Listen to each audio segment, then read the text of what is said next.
The drugs, which by the way, the phones they have pretty much shut down. They're putting blockers and jammers in. Were you surprised by the level and what they're involved in? I just want to say one thing about that. I've heard various people say that the men are talking on phones that they smuggle in. That's not the case.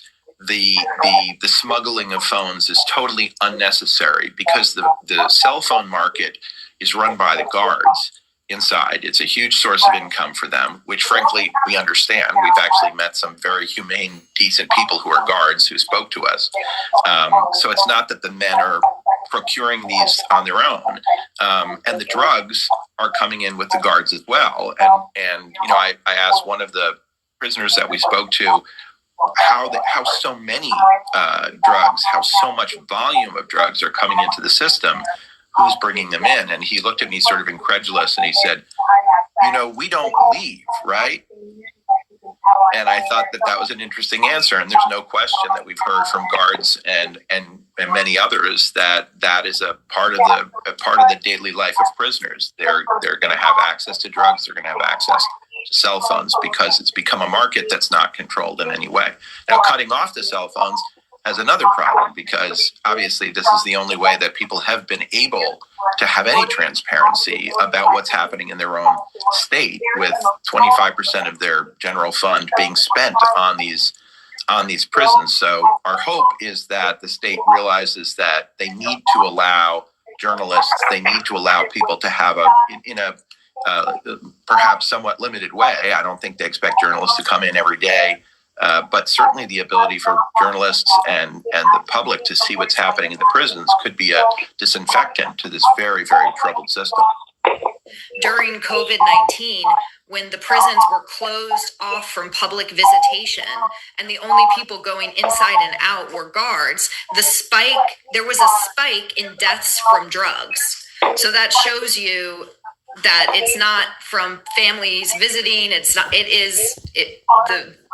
The drugs are coming in consistently through a certain way. Can we see a part 2, 3, and 4 down the road, or other states? Anything planned along those lines? Yeah, I'll chime in here. So one of the biggest problems that I have, one of the things that frustrates me a lot, is when you hear conversations like this, right? You start thinking, okay, there's some kind of awareness, right? Even though I know it's not a total awareness, right? People turn a blind eye, right, to what's going on in prison. There's this whole idea that if a person puts on a uniform, that automatically equals a good person, and we know that's not true, right? Putting on a uniform doesn't automatically equal good person. So one of my frustrations is that when people seem to be aware, right? The woman who's saying, like, during the COVID pandemic where there was nobody coming into the prison, there was a spike in deaths from drug overdoses. So how was the drug getting in? They wasn't being teleported in, right?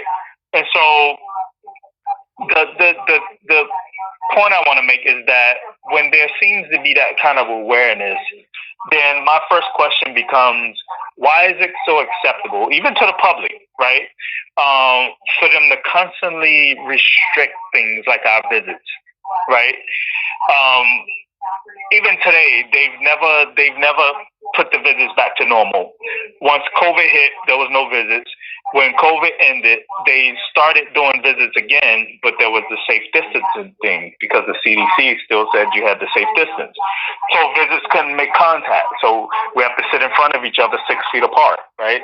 And then after all of the COVID restrictions were over with, the prisons didn't want to go back to the normal way of visiting, where we can have contact with our people and stuff like that.